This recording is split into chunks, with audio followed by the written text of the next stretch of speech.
students, so this week I want to talk a little bit about archiving records, okay? Archiving is an important part of obtaining and maintaining EHRs, okay? So they're a very important part of obtaining and maintaining EHRs.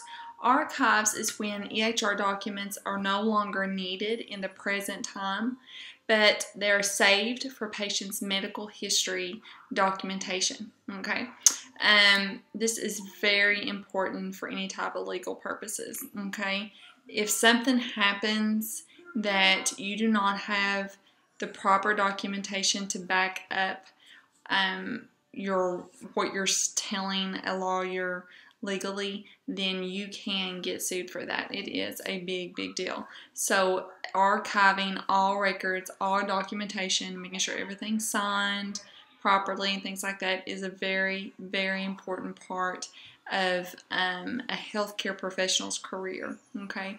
So just archiving is extremely important. There's several different types of archives that can be done. You have files, which is kind of like the old-fashioned archiving.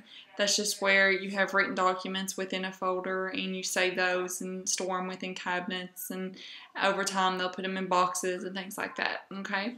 You have volumes, which is books, where you can archive stuff and put them in certain book volumes, documents you can. You have tapes you can use. You have letters for archiving you can use, microfilms, emails is a common one, CDs, and of course the most common that we're being using now is electronic documents, okay? So archiving is extremely important, and it's something that should be done consistently throughout any type of healthcare, any type of information and things like that about a patient, okay? So usually a patient's records should be archived and kept for at least 7 to 10 years. So if the patient hasn't been seen in a facility for 7 years, you still need to keep their documentation, okay? Always have that on file. You never know what could pop up legally with a patient later on. So it's really good to make sure and keep any documentation just in case something does come up, okay?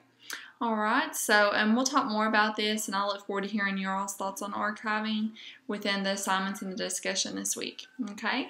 So if you have any questions, just feel free to contact me. Thanks. Have a great week.